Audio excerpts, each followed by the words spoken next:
नमस्कार, मेरा नाम है गौरव और आप देख रहे हैं टीवी 24 नेटवर्क। बात करेंगे रोहित शर्मा की प्रेस कॉन्फ्रेंस, बिकॉज आज 17 सितंबर है और आज रोहित शर्मा की प्रेस कॉन्फ्रेंस थी जिसको बहुत बड़े तरीके से देखा जा रहा था। बिकॉज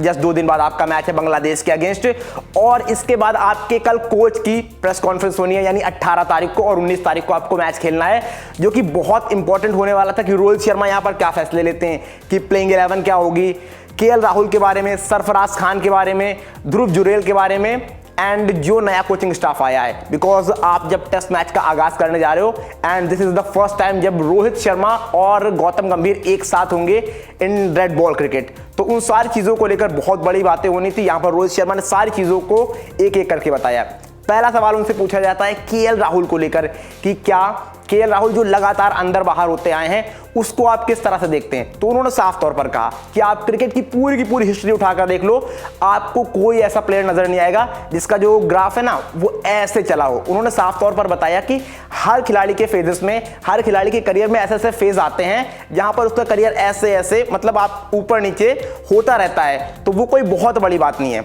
इसके बाद प्लेइंग 11 को लेकर, केएल राहुल को लेकर जब उनसे पूछा गया कि क्या केएल राहुल पार्ट हो सकते हैं प्लेइंग 11 का, तो उन्होंने साफ तौर पर कहा, उन्होंने कहा देखो भाई कि एक प्लेयर क्या परफॉर्म करता है ये तो उसके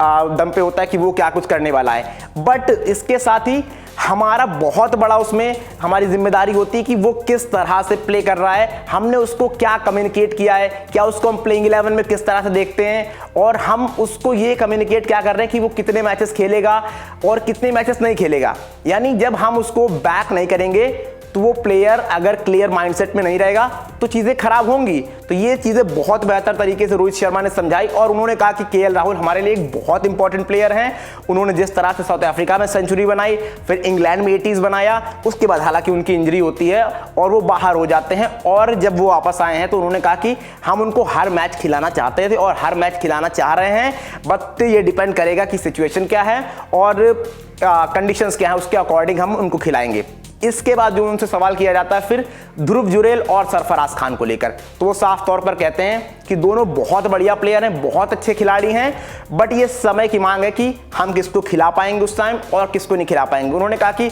एक टाइम आएगा कि आप शायद इन लोग को और लंबा खेलता हुआ देखोगे, तीनों फॉर्मेट में बेहतर करता हुआ देखोगे। स्पेशली उन्होंने जिस तरह से सरफराज खान को लेकर बात की कि बहुत काम रहता है वो खिलाड़ी, बहुत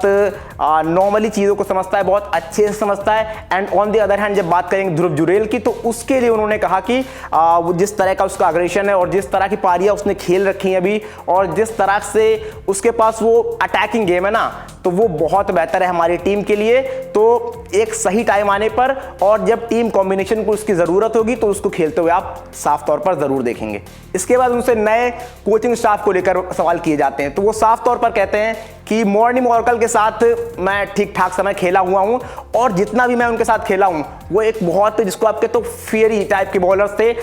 जिस तरह से उन्होंने गेंदबाजी की अपने पूरे के पूरे करियर में और उसके बाद जिस तरह से वो कोचिंग स्टाफ में आए तो वो जबरदस्त तरीके से है। और उन्होंने कहा कि आप हर कोचिंग स्टाफ से अलग चीजें एक्सपेक्ट करोगे। उन्होंने ये साफ तौर पर कहा कि जिस तरह से राहुल भाई के साथ, जो राहुल द्रविड़ जब थे तो उनके साथ जो कोचिंग स्टाफ काम कर रहा था उसका एक अपना अलग नजरिया था और इनका अपना एक अलग नजरिया था। और इसके बाद उन्होंने रियान टेंडुलकर को लेकर जब पूछा गया उनसे, तो उन्होंने कहा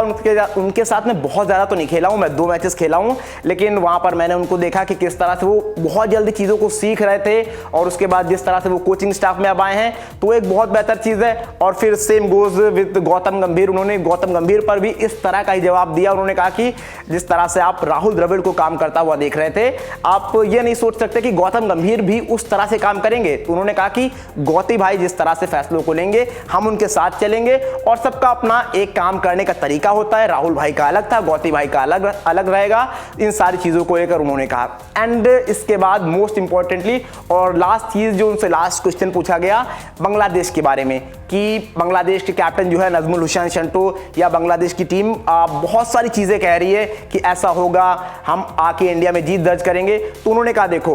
कहने को सब बहुत कुछ कहते रहते हैं, जब हम इंग्लैंड जाते हैं तो इंग्लैंड की ओर से भी बहुत बड़े बड़े स्टेटमेंट आते हैं, बट हमको अपनी चीज़ों पर काम करना है। हमें फ़र्क नहीं पड़ता कि वो क्या कह रहे हैं, मज़े ले रहे हैं, मज़े लेने दो, हम भी मज़े ले रहे हैं। बस हम ये है कि अपने गेम को एंजॉय करेंगे और हम ये नहीं सोचेंगे बांग्लादेश एक छोटी टीम है, हमारे लिए सारे के सारे मैच बड़े हैं, चाहे फिर वो बांग्लादेश वाली सीरीज़ हो या इसके बाद फॉर दैट मैटर न्यूजीलैंड वाली सीरीज़ हो एंड फिर आफ्टर दैट ऑस्ट्रेलिया वाली सीरीज़ हो। आप इन सारी सीरीज़ को एक तरह से देखोगे और यहाँ तक रहा कि प्लेयर को आराम कब देना है, किस तरह से देना है, तो वो हम डिसाइड कर लेंगे। ऐसा नहीं सोचेंगे कि बांग्लादेश वाली सीरीज छोटी है,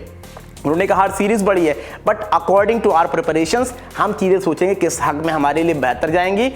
उस तरह से हम चीज़ों को देखेंगे क्या प्लेयर को कहाँ पर आराम दिया जा सकता है, किस प्लेयर को कहाँ रेस्ट दिया जा सकता है और क्या देना भी चाहिए या फिर नहीं, तो उस तरह से चीज़ों को हम आगे बढ़ाएंगे। तो ये सारी चीज़ें रोहित शर्मा ने कही एंड अब देखना पड़ेगा कल जब गौतम गंभीर की प्रेस कॉन्फ्रेंस होती है वहाँ पर क्या चीज़ें निकल कर आती हैं। लेकिन फिलहाल जो प्लेइंग 11 को लेकर बड़ी चीज़ निकल कर आई है वो ये निकल कर आई है कि आप यहाँ पर साफ तौर पर केएल राहुल को खेलते हुए मेरे ख्याल से देखोगे, जो कि साफ लग रहा है जिस तरह से रोहित शर्मा की प्रेस कॉन्फ्रेंस आई और सरफराज खान को हो सकता है यहां पर थोड़ा सा इंतजार करना पड़ जाए। तो फिलहाल के लिए इतना ही, देखते रहिए टीवी 24 नेटवर्क।